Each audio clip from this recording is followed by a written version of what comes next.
5 1 2 3 1 2 3 4 5 Mama Baba Ma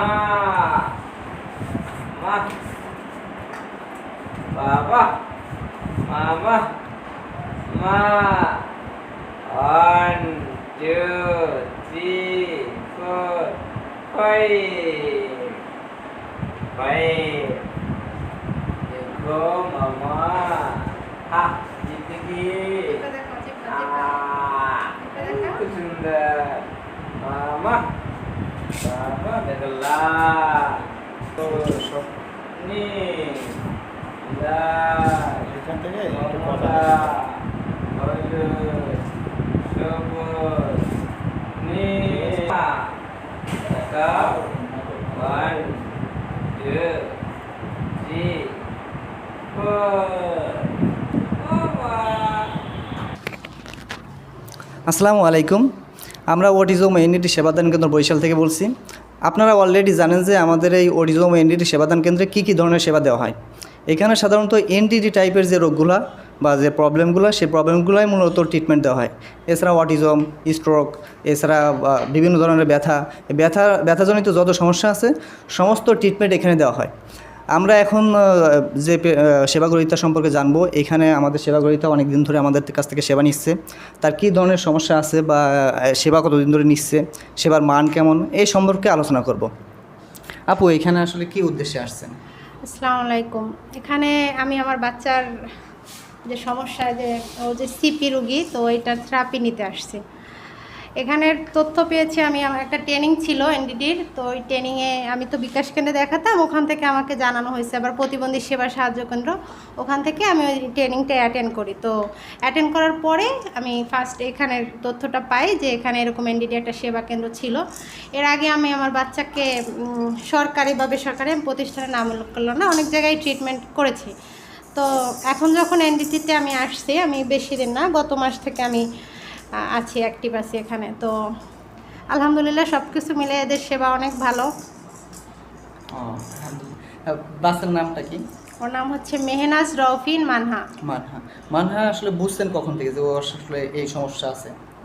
আমি ওর 4 মাস বয়স থেকেই বুঝতে পারছি, কারণ যখন থেকে দেখলাম যে একটা বাচ্চাকে ডাকলে তাকানো বা অন্য মানে চারপাশের জিনিসের প্রতি যে লক্ষ্য, এটা সে করে না, তো তখন থেকেই আমি ওকে ডাক্তার দেখাইছি। কিন্তু ওর যে সিপি প্রবলেম, এইটা জানতে পারছি আমি মেবি 1 বছর গিয়ে, কারণ ডাক্তাররা তখন আসলে সিপি ওইভাবে বলতো না, তারা হয়তো প্রেসক্রিপশনের এক কোনায় লিখতো, আমি তখন বুঝতে পারি না। পরে বিকাশ কেন্দ্রে দেখাতাম, এরপরে বুঝতে পারছি যে ওর সমস্যাটা হচ্ছে সিপি।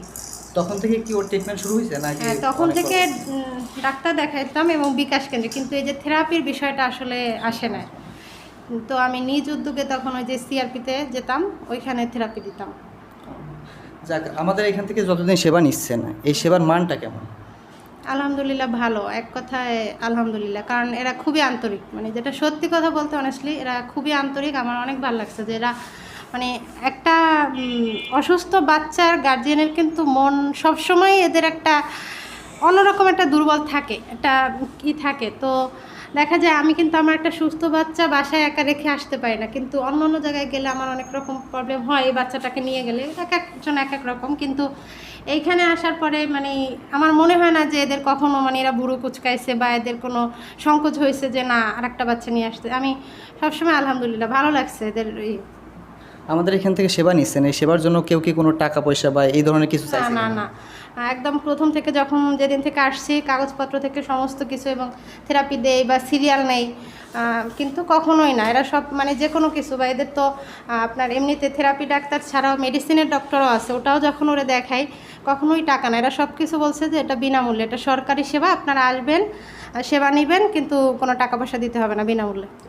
আমাদের এখানে যে থেরাপি আছে বা টেকনিশিয়ান আছে, তাদের কি কোনো ত্রুটি বা আরও একটু ইমপ্রুভ হওয়া বা কোনো উপদেশ আছে কিনা বা কোনো ধরনের সাজেশন? হ্যাঁ, আসলে উন্নতির তো আসলে মানে উন্নতি তো অবশ্যই আশা করব যে আরও ভালো কিছু কারো, এবং এরা তো আসলে প্রথম শুরু হচ্ছে, আশা করব আরও ভালো হবে। কিন্তু এরা আন্তরিক, কিন্তু মানে আশা থাকবে যে আরও ভালো হবে, আরও ভালো হবে। আপু, মানহার মতো আমাদের আশপাশে তো আরও অনেক বাচ্চা আছে যাদের এই সমস্যা, আমরা অবহেলা করি অথবা সচেতন না, ট্রিটমেন্ট ঠিক মতো দেই না, অথবা বাইরের মানুষগুলো দেখলেও মনে করে যে এটা মায়ের সমস্যা বা বাবার সমস্যা, মানে পারিবারিকভাবে খুব সমস্যায় পড়তে হয় বা সামাজিকভাবেও খুব সমস্যায় পড়তে হয়। এই ক্ষেত্রে অন্যদের আপনি কি বলবেন, বা যাদের বাচ্চা আছে তাদের কি বলবেন? যাদের বাচ্চা আছে এদের বলবো যে দেখেন, আমাকে তো এই বাচ্চা তো আর আমি আমার মতো করে আনি না, এটা আমাকে কে দিছে? আল্লাহ দিচ্ছে। এখানে আসলে কিছু বলার নেই। আল্লাহ আমাকে মনে হয়েছে যে আমি এটার ভাড়া আমি বহন করতে পারবো, এটার জন্য আমি উপযুক্ত, এই জন্য দিছে। আর বাইরের মানুষের কথা বলবো, দেখেন সবার মেন্টালিটি তো এক না। আমার মতো করে যদি আমি বাঁচতে চাই তাহলে সমাজে আমি কেন, এই অসুস্থ বাচ্চা না, যে কোনো মানুষই পারবে না, কারণ সমাজে 10 ধরনের মানুষের মতামত থাকবেই। কিন্তু এই যে মানুষ বলবে যে আমার জন্য হয়েছে বা ওর বাবার জন্য হয়েছে বা একটা অভিশাপ, এইটা আসলে মানে মানে মুছে ফেলতে হবে যে না, এটা মানুষের কথা তো আর ই করা যাবে না, কিন্তু নিজের মনে মানতে হবে যে না, মানুষ বলছে কিন্তু এটা আমাকে আল্লাহ দিছে, এটা আমার উপহার, এটা আমার উপহার, এটা আমি ভালো মতো পালবো, তার সেবা যত্ন করবো, এটা আল্লাহ দেখতেছে। আর যদি আমি ঠিকমতো সেবা যত্ন না করতে পারি, তার জন্য শাস্তি আল্লাহর কাছে প্রাপ্য। কিন্তু মানুষ কি ভাবলো, বা মানুষকে দেখাই আদর করব, বা মানুষের চোখের আড়ালে যাই আমি দেখতে পারবো না যে আল্লাহ কী দিল। মানে অন্য বাচ্চাদের মায়েরটা জানি না, আমারটা জানি কিনা আমার কখনোই মনে হয় না। আমার বলছে আমার সন্তান, কে কী ভাবলো তাতে আমার কি, এইটা। আর মানুষকে যেটা বলবো, মানে আমার কথা শুনে তো আর সবাই পরিবর্তন হবে না, কিন্তু আমার বলা উচিত যেটা, যে আসলে দেখেন এই বাচ্চাটার প্রতি মানে আর কিছু না পড়েন, এই বাচ্চার গার্জিয়ানরা কখনো এমন কিছু বলবেন না যে মানে তার মনটা ভাঙা খান হয়ে যায়, ঠিক আছে?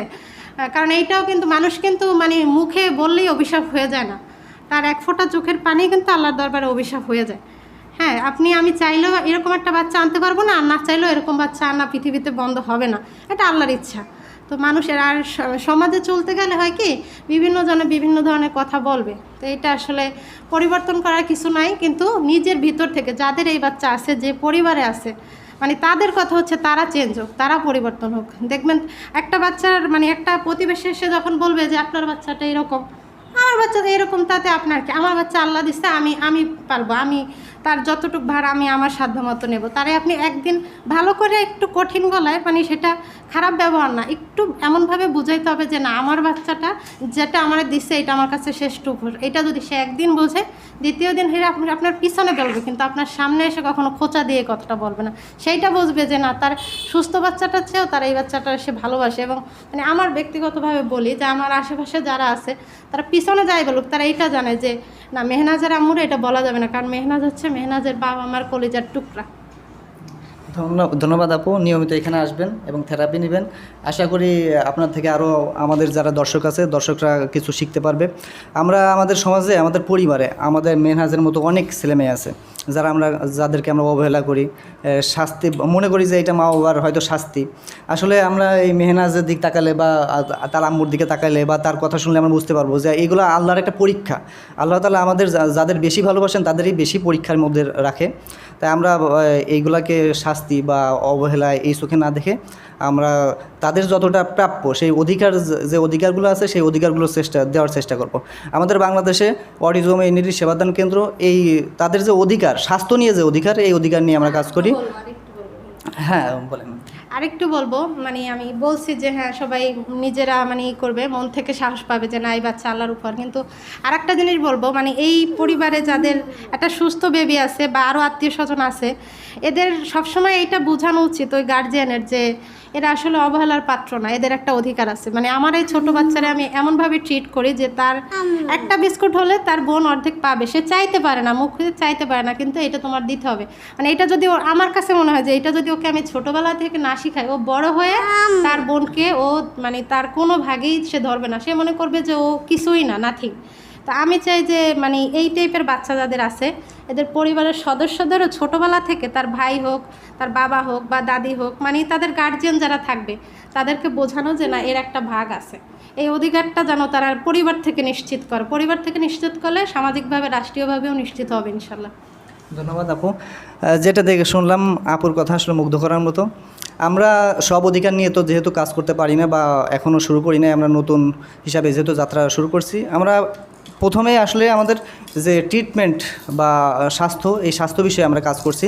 স্বাস্থ্যের দিক দিয়ে আমরা যতটা পারছি সেটা করতে মানে চেষ্টা করব যে তাদের যে অধিকার, স্বাস্থ্য বিষয়ে যে অধিকার, সেই অধিকারটা দেওয়ার জন্য।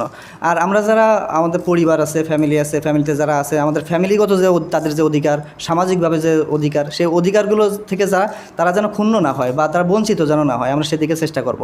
আর আমাদের এখানে সেবা নিতে হলে আমাদের বাংলাদেশের বিভিন্ন জায়গায় সেন্টার আছে, সাধারণত 14টিরও বেশি কেন্দ্র আছে। আমরা বরিশালে আছি, বরিশাল সদরে।